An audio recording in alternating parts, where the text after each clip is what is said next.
Welcome to Teens Are Watching, a series brought to you by the Center for Scholars and Storytellers at UCLA. In this series, we will be having teens from all over the country discussing different topics and how they are used and portrayed in the media. This series is meant to uplift the teen voice in conversations directly related to their everyday lives. Hi everyone, I'm Ellie Langdon. I'm 16 and I'm from the Bay Area, and I'm a youth programming member here at the Center for Scholars and Storytellers. Thanks so much for tuning into our latest episode of Teens Are Watching. This month, we are working with Teenager Therapy to explore portrayals of positive masculinity and male mental health in the media. Teenager Therapy is an amazing group of teens who run a podcast focused on teen issues and mental health. I'm so excited to be the moderator for this incredible group of teens. Before we get started, let's introduce our panelists. First off, we have Lalith. Hi everyone, I'm Lalith. I'm 17 and I'm going to be a senior in high school this upcoming school year. And I watch a lot of podcasts and listen to a lot of TV shows. And so. All right, next up we have Shania. Hi, my name is Shania. I am 16 from Chandler, Arizona. I'm a senior in high school. In my opinion, I believe that social media as well as streaming services have a big influence in how we view ourselves. All right, next up, Gael. Hi, everyone. I'm Gael. I'm one of the hosts of the Teenager Therapy podcast. All right, and Thomas. I'm Thomas, and I'm another host on the Teenager Therapy podcast. All right, let's jump right in. So our first question is, how do you think portrayals of masculinity in the media, both positive and negative, affect boys and men in the real world? And let's start with Gael.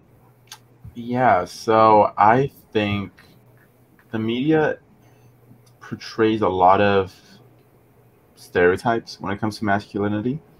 I think a lot of the shows that we watch are definitely a reason for why we believe men should act or look a certain way. And especially a lot of like teen shows focus on the male characters who are like very sporty and like kind of like a jock and stuff, and they don't show a lot of emotion and stuff. And that translates negatively into the real world because obviously you watch that, you see that, you think that's how you're supposed to act. And there's not a diversity that is around when it comes to the different types of men and boys that there are out there, right? Because there's some boys who are very athletic, but they're also very like emotional. And when it comes to media and how they portray them, it's sort of like this mold that if you're sporty, you cannot be emotional. You have to be like very bold and very serious. And if you're like nerdy or geeky, you cannot be athletic. And it's these cliches that put us in this very fitted mold of what masculinity is, that I think kind of creates the toxicity around it. But I think recently there's starting to be a shift towards more positive stereotypes and portrayals of masculinity in the media. I think there's a lot of activists too that are working to have more representation of what masculinity means, not just in TV shows, but in more traditional media like magazines and photo shoots and covers and things like that. So I think that the landscape is definitely shifting a little bit. It's slow, but over time, you're starting to get more complex characters opposed to just the original, molded ones. Definitely. And I think like referring to kind of like more younger kids, what they view is so instrumental to like who they are and like how they see the world. Like if younger kids kind of view shows that are negative masculinity or toxic masculinity, they may only have that one standpoint. And I think it's really important if there's like multiple perspectives and having diverse masculinity, because without it, there could be insecurities or confusion later on in life. And we want to represent different types of masculinity because without it, maybe boys and men maybe feel like they have to fit in a certain box of stereotypes or characteristics. And that's just definitely not true. I really feel like screenwriters should work towards diverse masculinity because we are on social media like not like 24 hours a day, but like we're on social media or streaming services so often. And if it's not a positive influence, it's just harming ourselves. And going back to what was said earlier about kind of like complex characters, what came to my mind was like Riverdale and like Archie Andrews. He's like a really, I'd say he has like boxing, so he's kind of like masculine that way, but he's also a songwriter. So like you can kind of see how he was emotional about his dad and stuff like that. So it was like a really complex character in general. And I totally agree with both of you guys. I think that as we're moving on, it's getting better. But like Gael said, everyone can be different, and the thing is, like, you can be athletic and you can also be smart, but at the same time you can be very emotional. And most of the shows that we watch today, whether it's like a sports show or like All American or another drama like Riverdale, they explore complex characters, but I just feel like they don't make it unique enough. They make it one-sided, where it's just in All American we have this famous football player, but he just focuses about his family. We see emotions, but they aren't real emotions. And for us kids watching, I just think that it's very evident, and we can see that it's not, real and positive masculinity, but it's just one-sided. So. Yeah. I think something that's so significant about the media and the entertainment industry is that I believe they have the power to kind of shape what even is masculinity, like what that means in our society. And I think something that's negative, I'd say, that I've seen for so long is that masculinity is portrayed as the rejection of anything traditionally feminine. And if a male identifying character exhibits more traditional feminine quality, they're seen as weaker, and these traits are seen as undesirable. And I think moving forward, I'd like to see more this idea that masculinity doesn't have to be the rejection of anything traditionally feminine. And, this would just create more realistic and more true male characters. Yeah, I think I agree with that. Like, it's really, the media does have the power. Yeah, and I think the portrayal of both positive and negative masculinity is super important, like Gael and Shania said. I know that in Euphoria, they depicted Nate Jacobs' very toxic and negative masculinity, and I don't really think it's necessarily like a horrible thing for Euphoria to kind of like show like his character. I feel like it provides an explanation as to why a lot of teenage boys act the way they do. It doesn't excuse it at all, but I think it gives a lot of insight into why they act the way they do. And I think it's important for us to like know how that happens. So yeah, I think negative masculinity is important to show on certain shows, but I also think it's important that it eventually transforms into positive masculinity, and where guys start embracing a lot more feminine things, and they don't necessarily have to conform to what a man really is. Yeah, I think if it's really important to have examples of negative masculinity in the media, because especially I think if they're done in an educational sense, and if these portrayals, like if the character who is an example of negative masculinity is kind of recognized for that, and especially if that character kind of throughout, if it's a TV show, then throughout multiple seasons or however long, that character can grow and kind of become more of an example of positive masculinity. I think that would be a really great thing, because it is true that there are a lot of men and in the world and also in the media who exhibit toxic masculinity traits. And so I think it's true that we don't just want to ignore that, but we want to portray it and kind of shed light on the fact that it is toxic. When I think of like media in general, I like how like it brings it all together in terms of differing perspectives. So that's why it's like important to have like an understanding of why someone became who they are. I'm not sure if it's like the right movie, but it was like Joker, like one of the past ones, and it kind of explained why he became who he was. But just like representing that there's different perspectives to each thing. Like a father figure can have a really big effect on who a son or like kind of acts in like real life. And just like if there's an understanding in the show that that's why the character acts a certain way, it can kind of create an open understanding even in real life, so we can kind of understand each other. Yeah. All right. Moving on to our next question. If you are male identifying, what male identifying character in the media did you feel like you were able to relate to the most? Did they have any characteristics that fit into the idea of positive masculinity? If you are not male identifying, what character do you feel represents positive masculinity well? And for this question, let's start with Shania.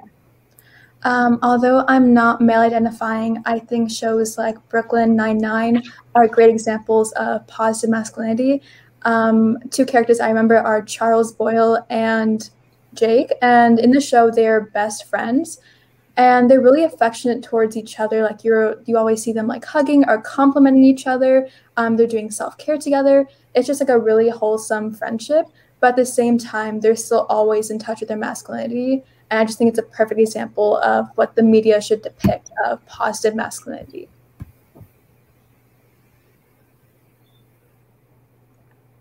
Yeah, I think something about Brooklyn Nine-Nine is Charles Boyle, the character. He's also not as traditionally masculine as Jake is, and I think he's very focused on his home life. One of his biggest wants is to have a kid, and so I think that's really awesome to kind of see a male character who has maybe some more traditionally feminine characteristics, but at the same time, he's also like he protects the city and he's really good at his job. And so I think it's kind of like what Gael was talking about earlier, which is breaking the mold that these characters have to fit into one specific stereotype. Yeah, I think that for me, I don't know if I could think of any one specific character that I would say I relate to, but I think there's a lot of characters that have been doing a good job of portraying what positive masculinity, I guess, is. I forgot, what is the main character of the show Sex Education? Do you remember? What's his name? It starts with O, I think. Oh, like, Otis. Yes. Otis. I think he's a cool representation of a positive masculinity. He seems to be this sort of shy character, a little bit awkward. And I think that that's a good thing, right? That he's still very at tune with who he is, regardless of his masculinity. And I know in that show, there's very different portrayals. The other character, his best friend, which I also forget the name of. Eric, I think. Eric, yeah. So Eric is a little bit more like out there, flamboyant, and those are like two examples of like what masculinity could be, right? And like the fact that these are two male characters that aren't necessarily like tough and edgy and stuff, I think is a really good representation because it allows more people to be able to see themselves in these characters. Exactly, yeah. I think for me, the only person who kind of came to mind, and I don't really understand like why him exactly, but it's Alex from 13 Reasons Why. I feel like he was one of the first queer male character that our generation kind of got in like more recent shows, and I like that he wasn't necessarily like flamboyant or masculine, and he wasn't defined by like his peers for that. Like he was just kind of himself. Like he was into guys, but he didn't act like the traditional flamboyant gay guy that a lot of other shows depict. And he also wasn't any less masculine than his friends. So I think that was pretty cool. Yeah. Yeah, I think for me, I would have to go to one of my favorite shows, which would actually be All American. And I think that it would be Spencer because from a school work balance, I think we're like pretty similar because obviously he has focused on sports and for me it's education, but we still have to balance everything else out. And I think that from a characteristic perspective, you know, you would think that a football player is tough, and Spencer is a tough character, but like Gael and you guys mentioned that even though you're tough, you can still need help, you know, and you can reach out definitely, and then that's what Spencer does. Like in the show, even though they portray him as a strong, tough male, you know, he still seeks help, and he always supports his family and looks out for all the other characters. So I think that from a characteristic perspective, they're spreading the idea more that, like, you know, you can seek help when you need, and you don't have to be like this tough male and, you know, handle everything on your own. Yeah, I think that's so incredibly important, because I think there's definitely this idea that masculinity means being tough and strong and kind of having to hide anything that you struggle with. And I think that TV shows, movies, and the media is so instrumental in changing that assumption. So I'd like to affirm what Lalith just said. And although I'm not male identifying, a character that came to mind is Daryl from Crazy Ex-Girlfriend. And I don't think I've ever seen a character like Daryl. And basically, he is a single parent, and his family is the most important thing to him, like from the very beginning of the show. And throughout like the series, he ends up deciding that the thing he wants the most in the world is a child, like another child. And I feel like I've never seen that in a male character before. I think it's just more traditionally associated with female characters, especially as Daryl is a single parent. And so I think that's a really amazing portrayal. And it just really stood out to me because I don't think I've ever seen another portrayal like it. Yeah, that's really interesting. I don't think I've ever really even seen a character like that. There's usually set values when it comes to what a male character like wants, and it could be like either like marriage, a family, or like love, I guess. But I don't know, for them to like specifically want like a child or a son, or really want like a baby, I think is interesting. Yeah, definitely. All right, next question. Do you think the media has improved in regards to portraying positive masculinity? If yes, in what ways? And if not, why? What kinds of negative patterns is the media still using? And are any of these negative patterns more subtle? And for this question, why don't we start with Lalith? Yeah, like I said before, I think that it's definitely moving in the positive direction, but they need to create this path where, you know, everyone can be different. And since we are all different, we can spring up in different ways. And what I mean by that is you can be athletic, but you can also be emotional. You know, if you, as a male, if you like to sing songs, nothing wrong with it. You know, there just has to be more awareness created and, you know, more like real life show so that us kids can understand like where it's going, how it's happening and all that stuff. But I think like that, you know, negative masculinity is still kind of there because, again, like this idea of being tough and being a male, it's evident in almost 99% of the shows, and that needs to change. So I believe that there have been some improvements to portraying positive masculinity, but I think it really depends like on the screenwriter because as I mentioned earlier, Brooklyn Nine-Nine is an example of positive masculinity, but some shows like Vampire Diaries or like Gossip Girl, those have like male identifying characters who are really overbearing or act really tough and they want to get the girl. And it's kind of like a cliche of like you have to be a really tough male to protect the girl in order to get her.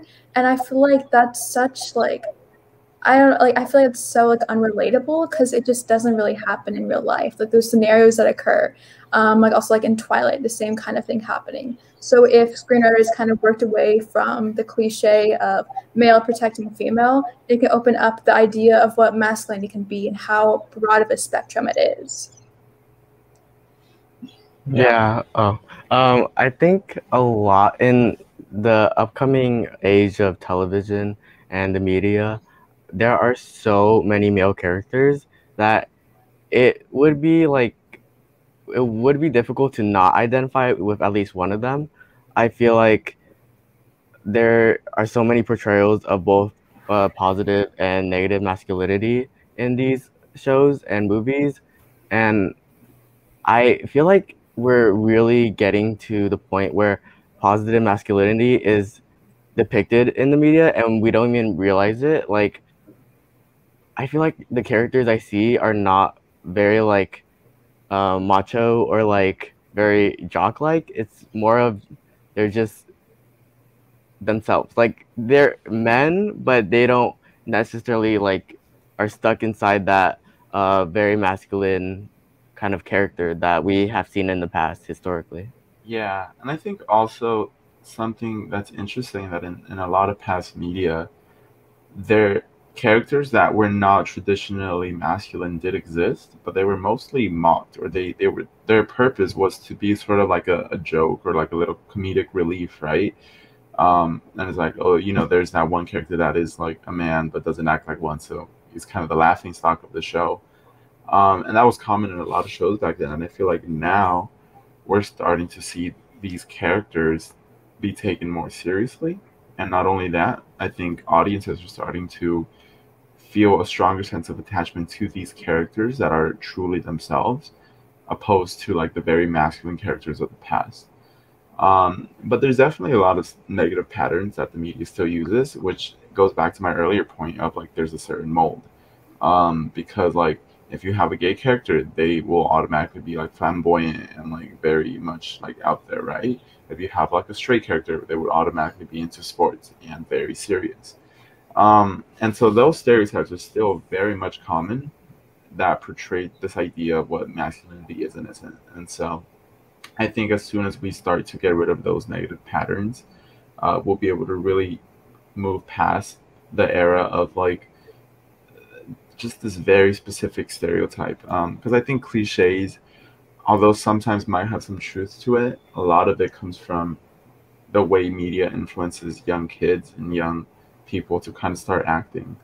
I don't know if I don't know if I can think of any other like subtle ways that the media portrays these negative patterns. Just besides like the classic, cliches that everyone uses. Yeah, I think it's really interesting.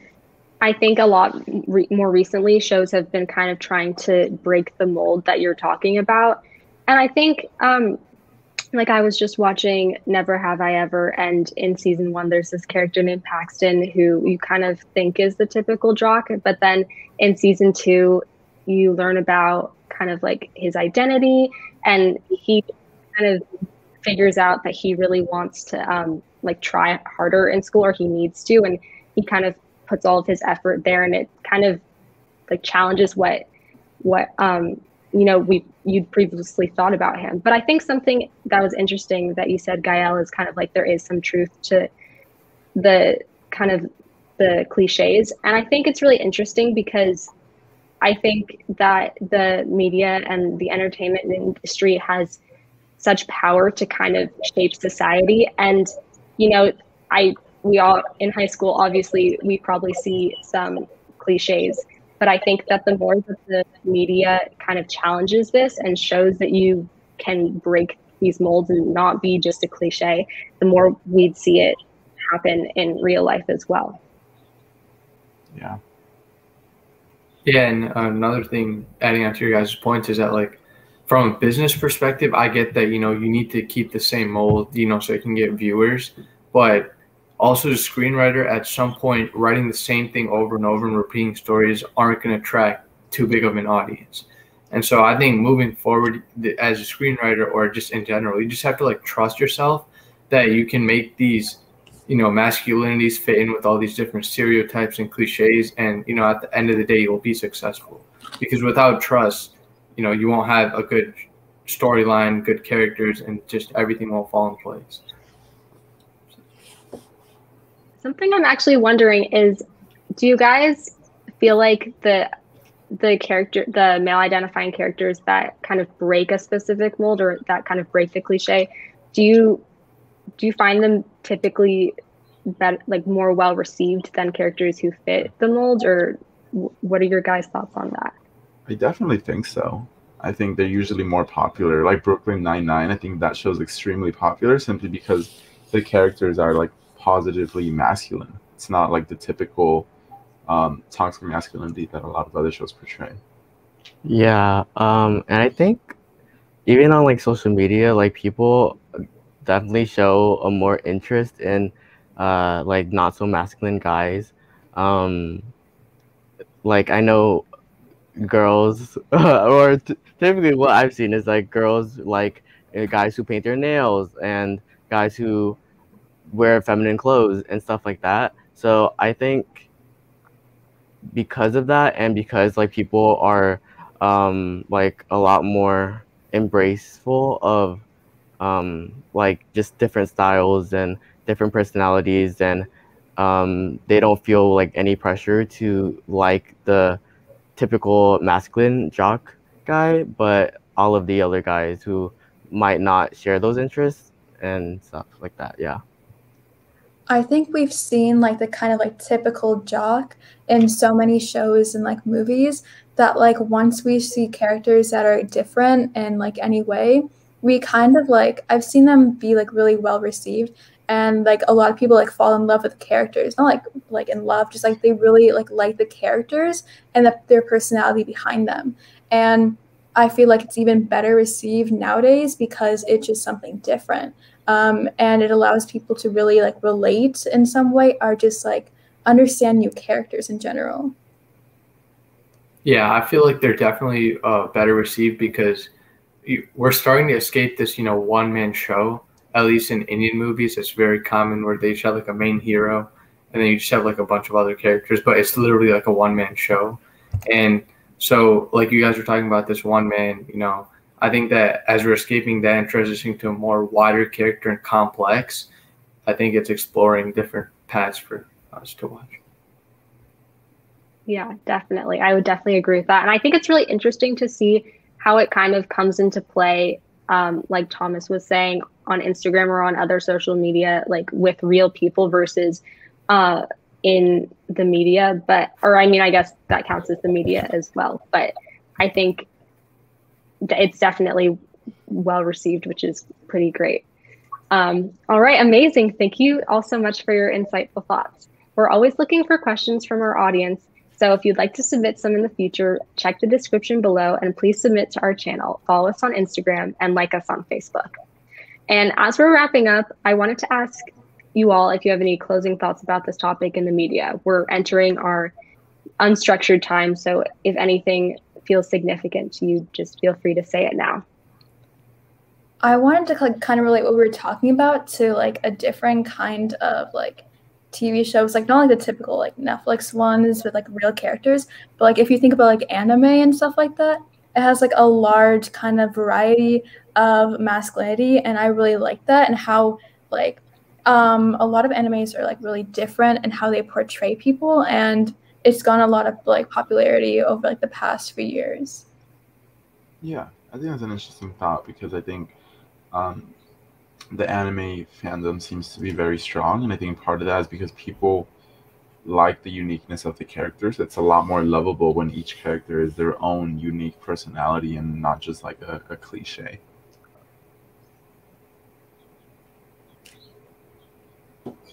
Yeah, definitely. I think I just want to reiterate that I think something that could kind of, if we want to move in a more positive direction in the future, I think seeing more male characters kind of embrace more traditionally feminine things, I think is really important. And I think with that comes kind of embracing more their like emotional side or something, because I think that so often men and male characters are pressured to act tough and be aggressive. And I think that this leads to a lot of harmful things in our society, such as dating violence and stuff like that. So, it's just the media and the entertainment industry have such an important job, and they have so much power to shape our societies and shape how we view masculinity and femininity. And so I just think they have a really important job. Yeah, exactly. Like, I feel like when teenagers and young adults, like, they see male characters in the same environment and with the same kind of relationship with their parents, and they see that on screen, it makes them feel a lot more understood, and I feel like that understanding is so important in like taking a step forward in our like society, and getting therapy or getting that emotional help, and just being a lot more vulnerable, and I guess just really being a healthy and well mindfulness person, I guess. Um, so yeah, I think as the media shows more of these portrayals of masculinity, it'll just be so much better for the newer generations. Yeah, and I would have to agree with that, what Ellie said, because, any small scene or couple minutes of a movie or TV show could inspire anyone to do anything. And I just think that if we change that and, kind of, again, if you need help, go get help, please. Or if you're feeling sad, try to figure it out with your family, friends, and just, open these up more instead of kind of being like the one-man show again, I think would go a long way for the newer generations. Yeah, and I think, teaching men and boys that they can ask for help is so important, because, everyone needs to ask for help sometimes, and everyone struggles. And I think, it would be really inspiring to see kind of the media moving more towards that direction. I think I've definitely already started to see a positive change. So yeah, last but not least, a recurring segment for the series is asking our panelists what they're watching right now. So what are you guys watching? I'm currently watching anime. I'm watching Akame ga Kill. I just got HBO Max, so I've been watching like the original series and stuff. So I've been watching the Gossip Girl reboot, which is really good, by the way, and Generation, and yeah. Personally, I like kind of like older shows. So I was rewatching Friends, and I'm like watching Gilmore Girls right now, and I'm really enjoying those. Yeah, and I think I've hinted at multiple times, but I've been watching All American, and I think that's the main show because the finale was the other day. So, yeah. Yeah, and as I mentioned before, I just finished season 2 of Never Have I Ever, which was really good. And I've also been watching the show called Ted Lasso, which I think the main character is also a really with positive masculinity. So definitely check that one out. But anyways, I just want to say thank you so much to all of you for joining me today to talk about this really important topic. And thank you to Teenager Therapy for working with us this month. This is the 3rd episode in an ongoing series, so please click the link in the bio to submit questions and topics, subscribe to our channel, follow us on Instagram, and like us on Facebook. For the Center for Scholars and Storytellers, I'm Ellie Langdon. Thank you.